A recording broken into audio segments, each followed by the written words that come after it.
Hello friends. आज का जो हमारा टॉपिक है वो है the use of paradox and irony in poetry. ये क्लिंथ ब्रूक का एक ऐसे है।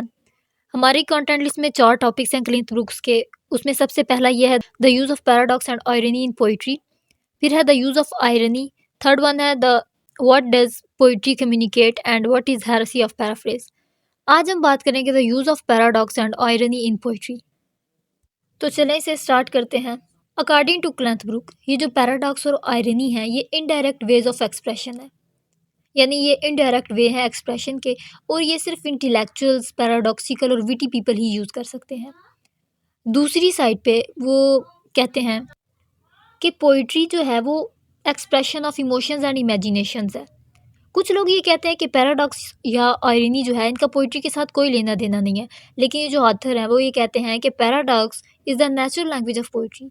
ये तो पोइट्री की नेचुरल लैंग्वेज है, और जो पोइट वो अनकॉन्शियसली या कॉन्शियसली पैराडॉक्स या आयरनी का यूज़ लाजमी करता है अपनी पोइट्री में। अब देख लेते हैं कि पैराडॉक्स है क्या चीज़। जो पैराडॉक्स है वो एक ऐसी सेल्फ कंट्राडिक्टरी स्टेटमेंट होती है जो दो ऑपोजिट आइडियाज़ को साथ लेके आती है। यानी जो दो ऑपोजिट आइडियाज़ को सेम मतलब इकट्ठा यूज़ करते हैं हम। जैसे फॉर एग्जांपल मैं आपको बताती हूँ, you have to spend money to make money. पैसे बनाने के लिए तुम्हें पैसे खर्च करने पड़ेंगे। ये दो कंट्राडिक्टरी स्टेटमेंट्स हैं, दो ऑपोजिंग स्टेटमेंट्स हैं जो हमने इकट्ठी यूज़ की हैं। और इसे यूज़ क्यों किया जाता है? एक ट्रुथ को कन्वे करने के लिए, जो बहुत अहम ट्रुथ है उसको कन्वे करने के लिए।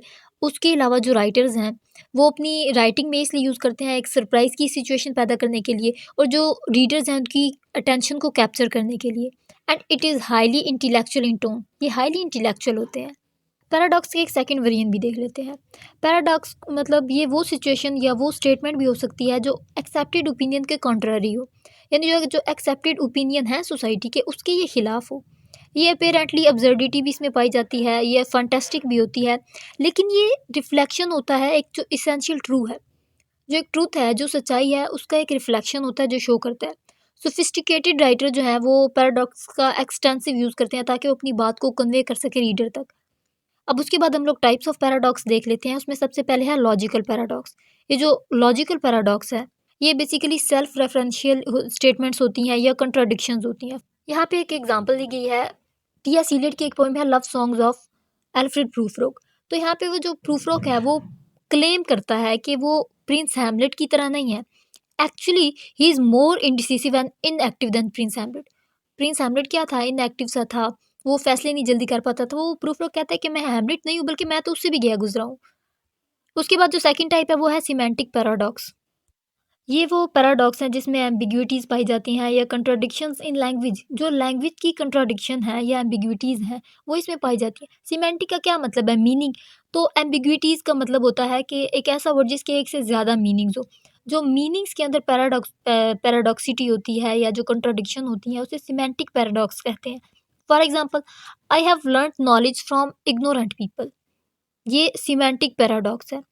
उसके बाद सेट थ्योरेटिक पैराडॉक्स। ये वो थ्योरीज होती हैं जो ऑलरेडी सेट होती हैं। इसमें कंट्राडिक्शन या इनकॉन्सिस्टेंसीज पाई जाती हैं जो ऑलरेडी थ्योरी सेट होती हैं। फॉर एग्जांपल, बुरारली 40 पैराडॉक्स। ये वो ऑर्डिनल नंबर्स हैं जो ऑलरेडी सेट हैं। इसमें जो थ्योरी सेट होती हैं ये वो पैराडॉक्स पाए जाते हैं। उसके बाद फिलोसॉफिकल पैराडॉक्सेस। ये वो पैराडॉक्सेस हैं जो फंडामेंटल क्वेश्चंस को उभारती हैं। फॉर एग्जांपल, जो इसेंशियल क्वेश्चन है, फंडामेंटल क्वेश्चन है रियलिटी, नॉलेज या एथिक्स के रिलेटेड, ये उनको उभारती हैं। For example, I learn wisdom from fools. ये हज़रत Ali peace be upon him का कॉल है कि मैंने फूल्स से विजडम सीखी है। तो ये फिलोसॉफिकल पैराडॉक्स है। उसके बाद साइंटिफिक पैराडॉक्स आ गया है। जैसे साइंटिफिक नाम से इज़ार है, ये अपेरेंट कंट्राडिक्शन होती हैं साइंटिफिक थ्योरीज या ऑब्जर्वेशंस में। For example, desperate melodies require desperate remedies. Desperate melodies का मतलब होता है लाइलाज बीमारियाँ। तो जो लाइलाज बीमारियाँ होती हैं उसके लिए डेस्परेट रेमेडीज़ ही रिक्वायर होती हैं। उसके बाद इकोनॉमिक पैराडॉक्स आ जाता है। ये वो पैराडॉक्स होते हैं जो कंट्राडिक्शन या इनकंसिस्टेंसीज जो इकोनॉमिक थ्योरी में पाई जाती हैं वो होती हैं। For example, less is more, ये इकोनॉमिक पैराडॉक्स की एक एग्जांपल है। उसके बाद पॉलिटिकल पैराडॉक्स। पॉलिटिकल ज़ाहिर है वो इनकंसिस्टेंसीज या वो कंट्राडिक्शन जो पॉलिटिकल थ्योरीज या प्रैक्टिसेस में पाई जाती हैं। फॉर एग्जांपल, अब ये एक पैराडॉक्स है पॉलिटिशियंस के about, it is a political statement. ये क्या पैराडॉक्स है कि पॉलिटिशियंस जो होते हैं उनके प्रोमिसेस जो होते हैं वो कभी भी कंप्लीट नहीं होते, तो पॉलिटिकल स्टेटमेंट हो गई, तो ये पॉलिटिकल पैराडॉक्स है। अब हम बात कर लेते हैं इंपॉर्टेंस ऑफ पैराडॉक्स। सबसे पहली जो इसकी बात आ जाती है वो है चैलेंजेस अजम्पशन। ये वो चैलेंजेस होते हैं या ये अजम्पशंस होती हैं जो हमें फ़ोर्स करती हैं कि हम अपने बिलीव्स को री-एग्ज़ामिन करें। हम अपने बिलीव्स को दोबारा से देखें, दोबारा से एग्ज़ामिन करें। उसके बाद encourages our critical thinking. Paradox obviously हमारी जो क्रिटिकल थिंकिंग है या प्रॉब्लम सॉल्विंग स्किल्स है, उसे रिज़ॉल्व करने की कोशिश करती है, उसे एनकरेज करती है।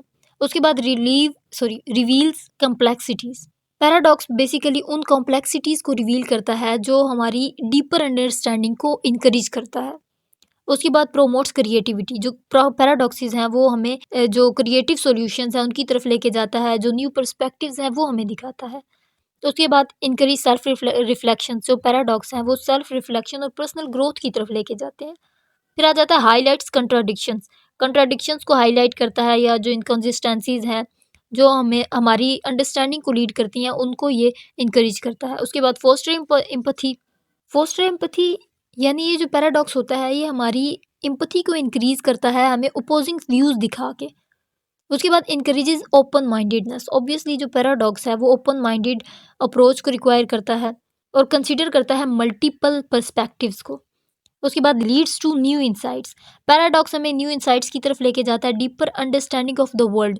जो वर्ल्ड की डीपर अंडरस्टैंडिंग है उसकी तरफ लेके जाता है हमें। उसके बाद universal relevance. Paradox universally relevant होता है, इसमें वेरियस एस्पेक्ट्स होते हैं लाइफ के जो फिलॉसफी या साइंस या एवरीडे एक्सपीरियंसेस से हमें मिलते हैं। तो ये था हमारा आज का लेक्चर। आई होप आपको इसकी समझ आई होगी। अगर वीडियो पसंद आई हो तो इसे लाइक और सब्सक्राइब जरूर कीजिएगा। अगली वीडियो तक के लिए अल्लाह हाफिज़।